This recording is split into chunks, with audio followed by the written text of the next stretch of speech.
Welcome to the ADHD Mums podcast, a safe place for everyday Australian mums to discuss their struggles with ADHD, motherhood, and life. Have you ever wondered if you have ADHD? Let's go right back to the beginning for a second because we have gone deep. And if you've been with me for the beginning, God love you.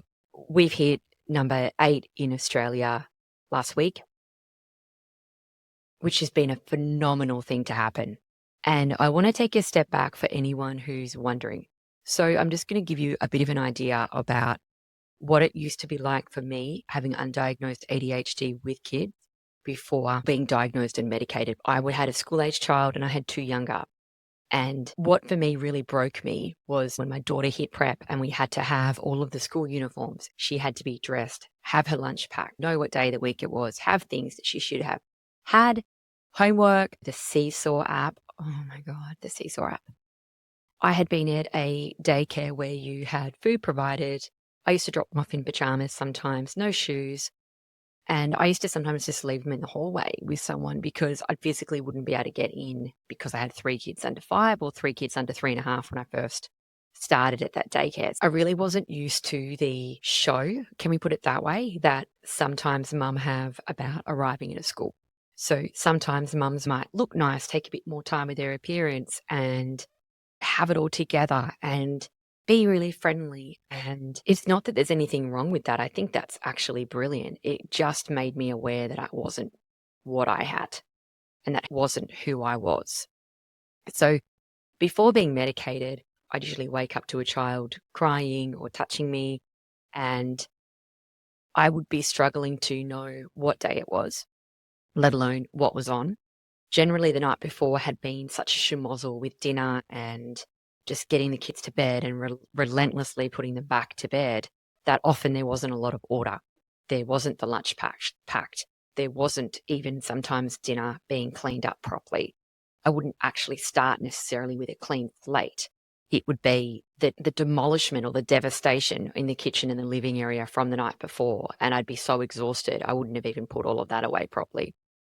So from the beginning, I would always be on the back foot, and I would wake up, be on the back foot of fatigue because I didn't have great routines with the kids going to sleep, and I would be generally chasing my tail after school, after dinner. So there wasn't that time of preparation. It wouldn't even occur to me to prepare. I might wake up, know what day it was, but I wouldn't know necessarily. I would when library was for my daughter.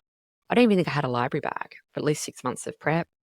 There was a Seesaw app that people talked about, and I got the flyer a few times, never set up properly. Eventually, I did set it up, but I never knew the password. So in the morning, it would be a schmozzle of like, okay, I think that child wants Nutella on toast. Oh, we don't have any Nutella. Okay, well, that's the only thing my son is going to eat. There would also be a whole thing around where's my shoes. It's not even the sensory of putting the shoes on. It's just I don't know where they are. No one knows where their shoes are. Did we go to the park yesterday? Are they still there? I often would realize as well that I'd overcommit. So I'd book a meeting at 8:30, which I would never do now.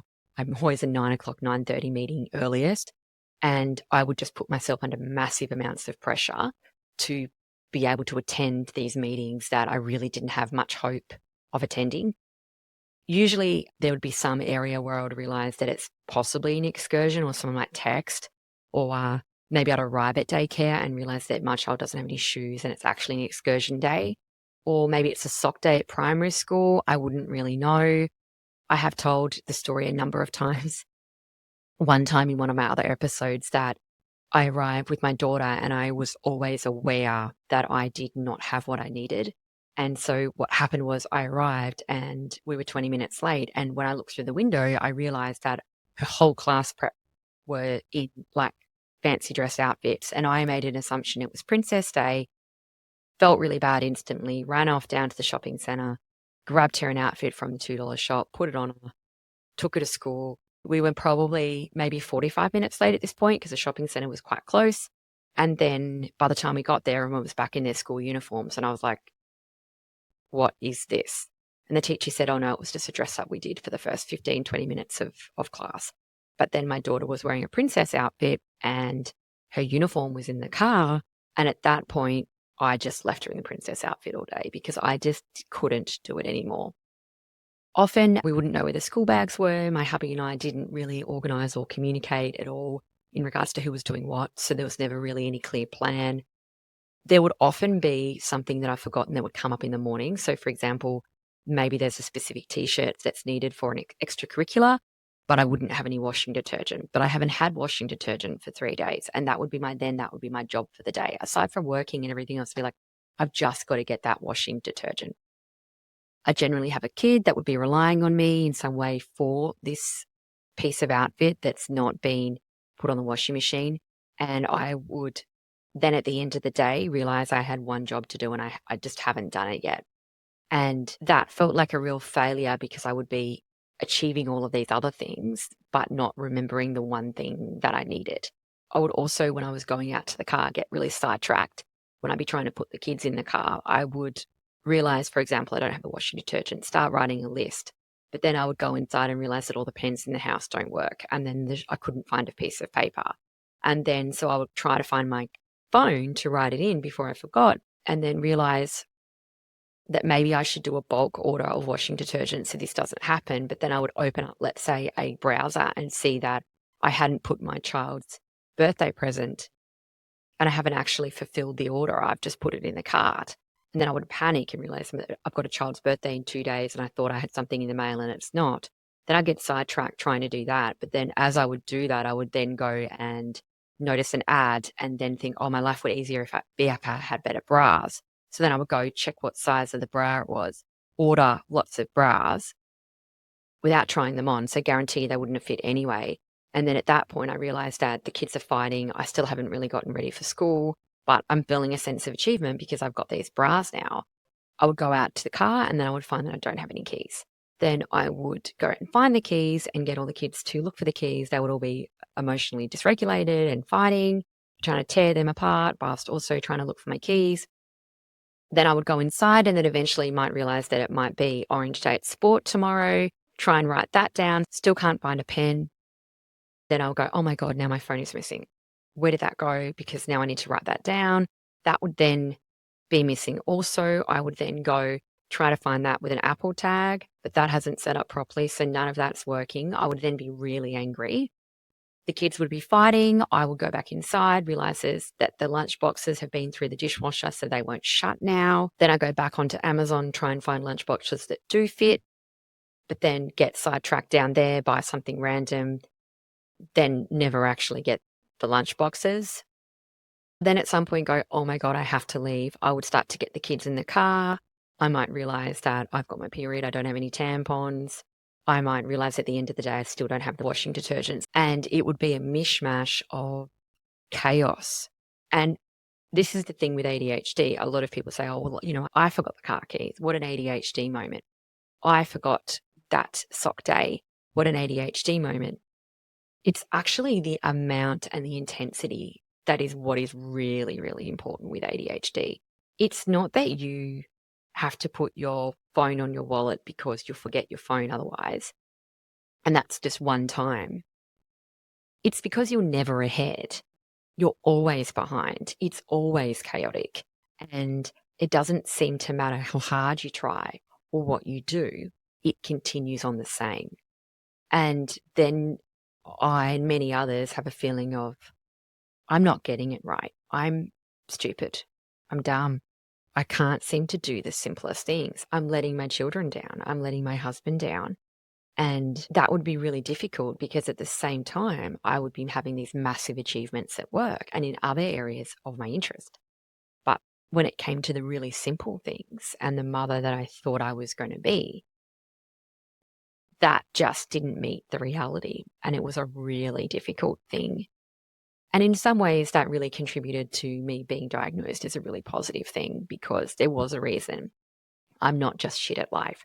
I don't have to just try harder.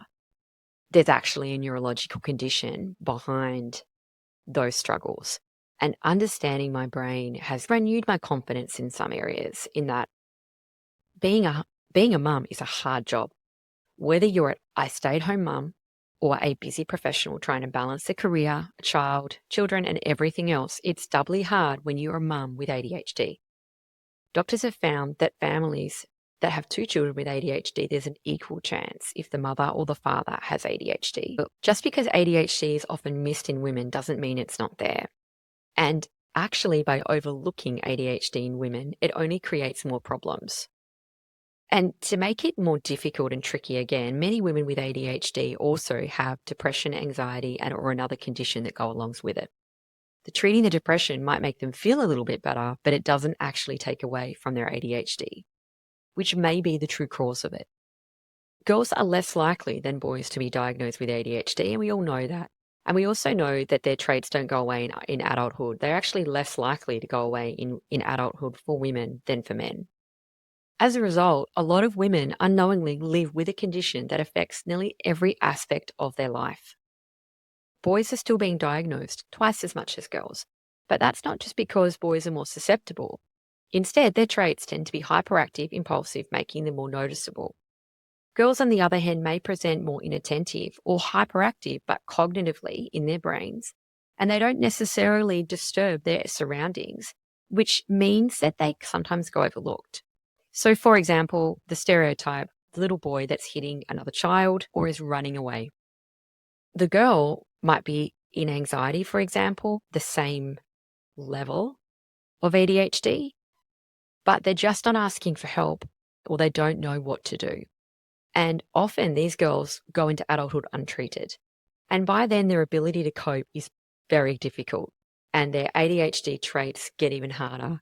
And it begins to affect various aspects of their life as their life begins to be more complex.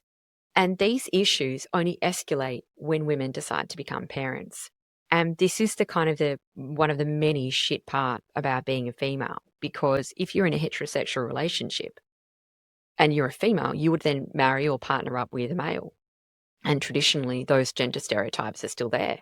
So we are still noticing that women are doing a lot more of the mental load. They are doing a lot of the executive function. And if you have two ADHD people, a male and a female, that meet each other, often that load goes to the female in terms of those little things, those jobs that no one wants to do, groceries, kids, school lunches, keeping track of what costume, who needs to be dropped off, what extracurricular, all the paperwork often falls back to the female. So the question would be asked as to whether the ADHD male actually marries himself a PA. And I don't agree with this whatsoever, but I've just noticed that so often that it happens. I had a pediatrician tell me that often in ADHD families, when the female has ADHD, the wife, the mother, that is where the family is the most affected and the children struggle the most, purely because it's generally up to the mother to organize all of those appointments. And it's completely unfair. I don't agree with it at all, but I'm just pointing out that when people talk about women having traits long term, do men not have those because they are marrying a PA? That's what I would wonder. In a female to female relationship or a male to male relationship, I have no idea, but I'd love to interview someone that was in that position to see whether those stereotypical relationship roles fall similarly, in that there is one that takes on more of that than the other, or do they truly share it? Is it more acceptable for a male in his 20s to live in a share house in a mess with no toilet paper? And is it not acceptable for a female to live in that same way? Are they expected to be dating and then still maintaining this house? Are they practicing those skills earlier? As adults, women do suffer generally from poor self-image, and they have a hard time with social obligation for relationships. We also know that the divorce rate amongst ADHD couples are twice the divorce rate in the general population. We also know that their ability to organise and complete tasks in a timely manner isn't great. There tends to be a real trend in underachieving and being less successful than their peers, even if they are actually more successful in terms of, let's say, sporting ability, academic, they've studied harder, yet they still seem to have a trend of underachieving. They do tend to be scattered in life. There's a lot of multiple career changes, multiple jobs, which is a lot of the time due to boredom or too many moving parts of a job, jumping into something too quickly, and then realizing that that's actually not what they want to do. There's also a lot of comorbidity with ADHD in females, which includes depression, anxiety, bipolar, learning disorders, and a lot of substance abuse. The stats at the moment that only about 12% of adult women with ADHD actually get treatment for their condition. A lot of the time, untreated ADHD can really affect parenting. Women with untreated ADHD can find themselves really struggling. A lot of mums talk about being a lot more stressed, trying to deal with the structure that can come along with mothering. It can be a real struggle to put reminders into calendars, make calendars, or at times it's just completely overwhelming to even start to get things managed in terms of just having basic groceries, having food for dinner. They may struggle with just feeling overwhelmed all the time and all over the place. Or they could just feel really down on themselves for not being an adequate mum and forgetting the birthday party, forgetting the birthday gift, never having the right t-shirt on the right day. And a lot of women also tend to be quite reactive. They can be short-fused in their emotions and they have quite a low frustration tolerance. There can be a real lack of patience and outbursts with their children who continue to push their buttons. And women, men, anyone with ADHD tend to have children with ADHD. And that can be a real challenge too, because emotional regulation in a house can be a real challenge. And when you're attempting to show someone what managing an emotion looks like, regulating emotion, and you are not able to do that as well, then what chance do these children have in learning those skills? And by having this continued cycle of emotional dysregulation, you are just increasing the stress in those homes. Added stresses just tend to make things more difficult.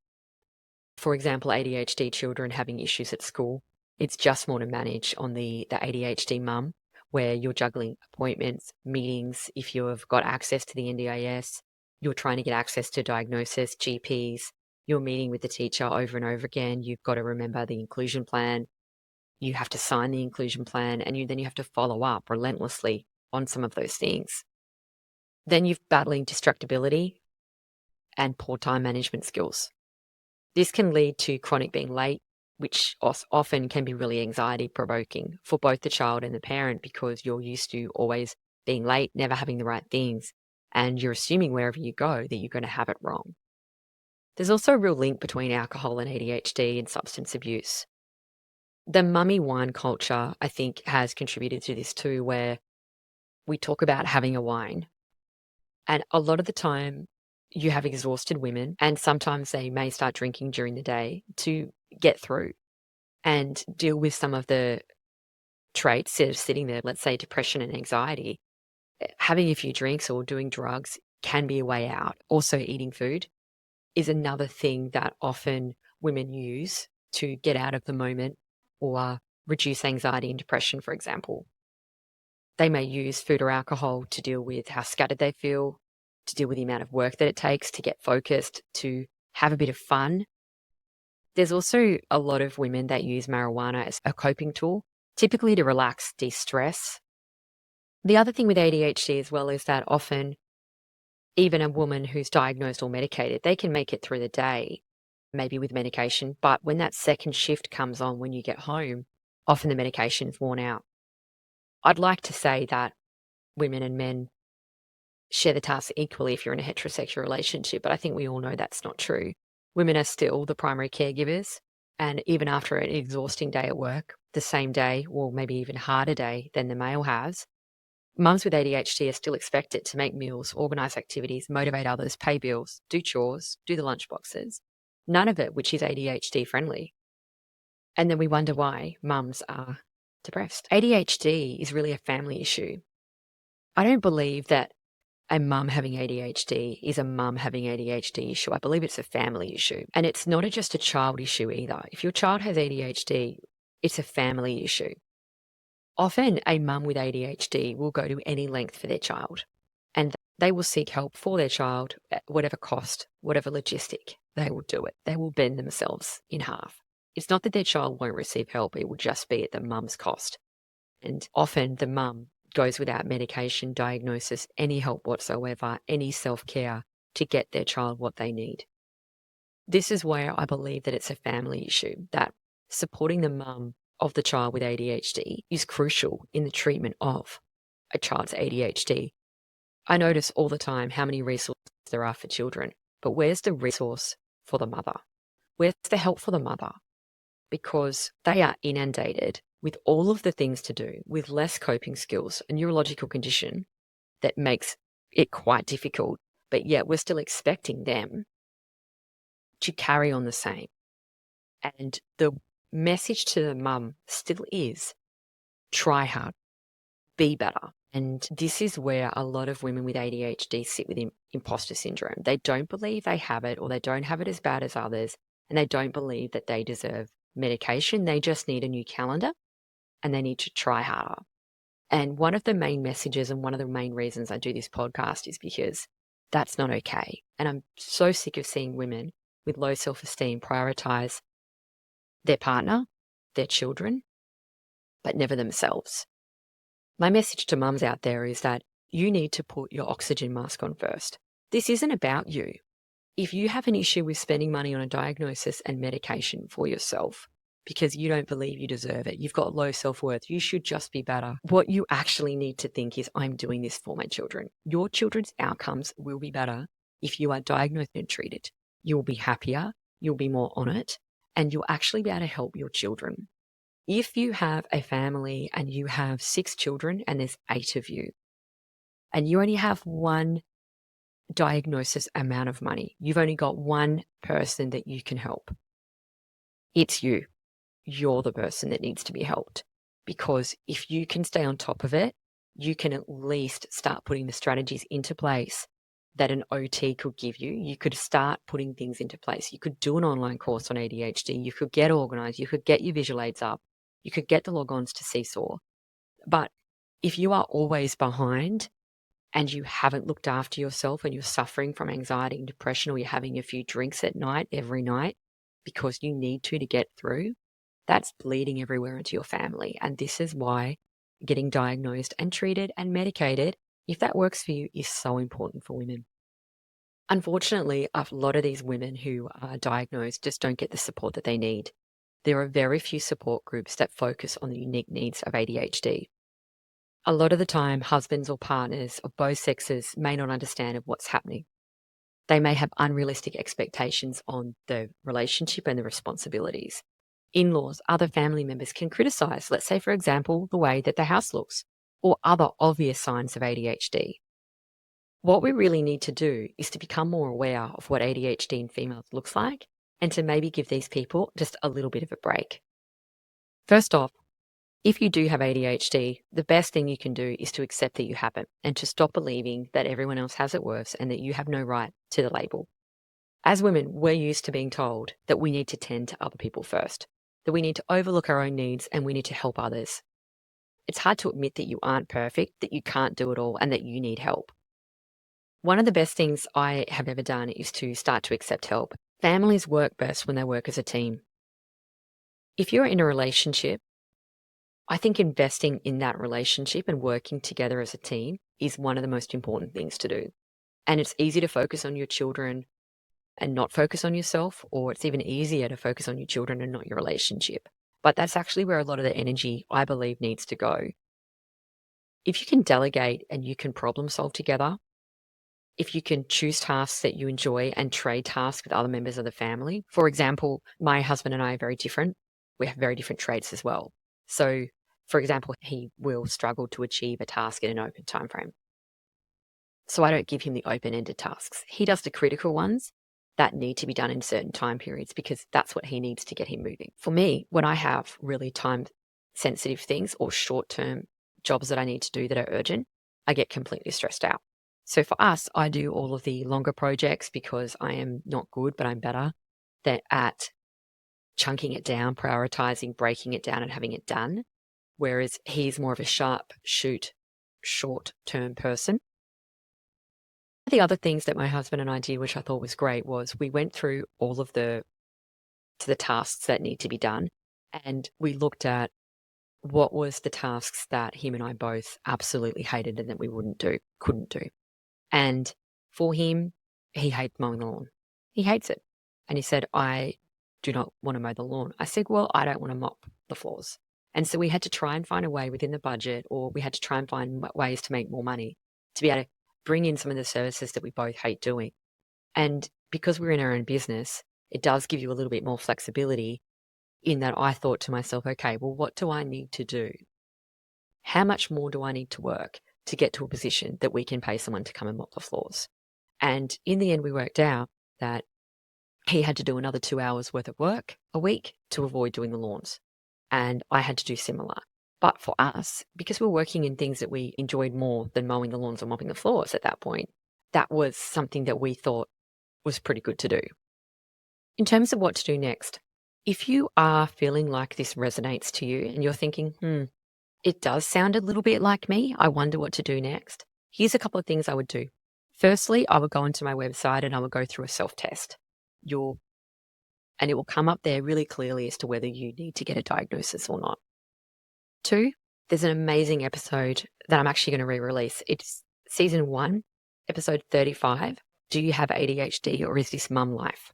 This is where I go through the lives of 2 women, step by step, morning routine, afternoon routine, how they work, everything about their lives, and we look from one to the other as to what they do differently. One is neurotypical and one has ADHD. It is enlightening and actually hilarious too, to be honest. So that episode is going to be in the show notes. Also exciting, I have just released today the ADHD pre-diagnosis workbook, a guide for women and mothers. That book is an absolute beast document. It goes through the DSM, which is the diagnostic criteria that you will go through to get assessed and diagnosed. It goes through that step by step across every single area, every single criteria that a psychiatrist will talk to you about.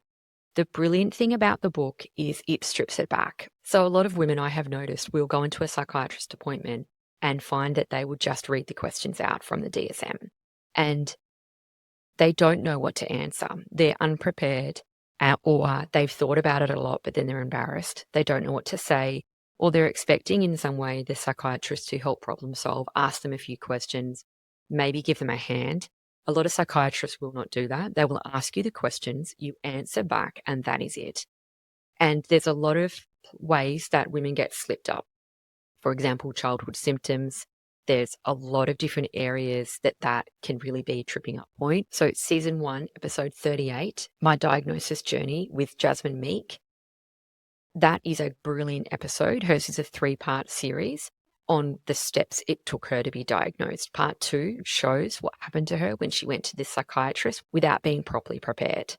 And she got so close but was not diagnosed. And it goes into all the details of why, which was one of the reasons that I made this beautiful workbook. So this book has step-by-step instructions, it has practical advice, and it has the latest progressive information. It has every single point of the DSM with how a woman or a mum in Australia, typical everyday mum, may mask that symptom, may camouflage, and what it will look like with examples for you.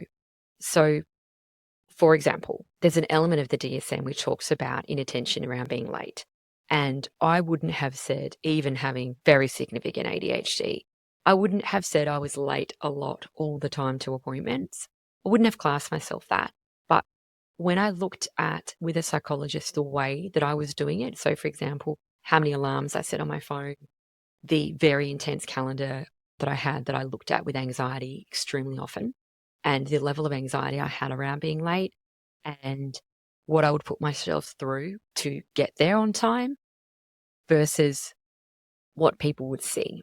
So they would often see me arrive on time and would have no idea of the amount of stress and planning and scaffolding that I would have behind that. So if you were just asked straight, are you late to appointments? Do you struggle to be places on time by a psychiatrist? You may not realize that actually what you need to be listing is all of the things that you do to make sure that you do get there on time. So technically, you are there on time and that you don't have inattention on being late. But actually, let's look at what happens cognitively for you to arrive on time. And that there is where masking, camouflaging is really different. And that there is what makes the workbook so good. The workbook also breaks down step by step into sections. So it breaks down into parts: inattentive, hyperactive, and combined. And it also goes into all of the unofficial symptoms. which are challenges with emotional regulation, sleep challenges, sensory sensitivity, making and keeping friends, rejection, hypersensitive, time blindness, hyperfocus. And it goes through in each section a workbook where you get to fill out. So you get to see the symptom, you get to read what the symptom is, you get to see an example of a mum or a wife actually scaffolding, covering that up with an example, and then you get a space to write your own. Then at the end, there's actually like a lift out that you can take to a diagnosis appointment. There's absolutely nothing wrong with going prepared. The reason that we go prepared is because we know that we will be nervous on the spot. It's an expensive, timely effort to take that appointment, and that often people find that part really challenging.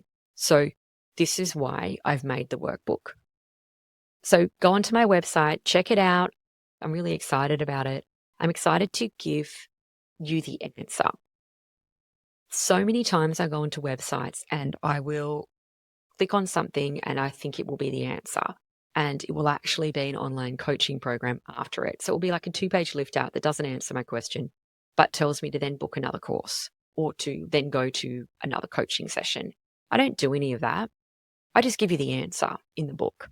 So when you buy the book, know that that is the actual answer. Job done. And that's what I'm really proud of, is that the books have been highly edited by 2 other people that are both autistic and ADHD and have been put together in mind, the ADHD brain, and written by myself. At the end of the booklet, you'll also have the opportunity to create your ADHD profile and to have a look at where you actually see yourself the most. You may not realize that you're hyperactive. You may think you're very inattentive, but you may find that you actually are very cognitively hyperactive, which may be where some of your anxiety symptoms comes from.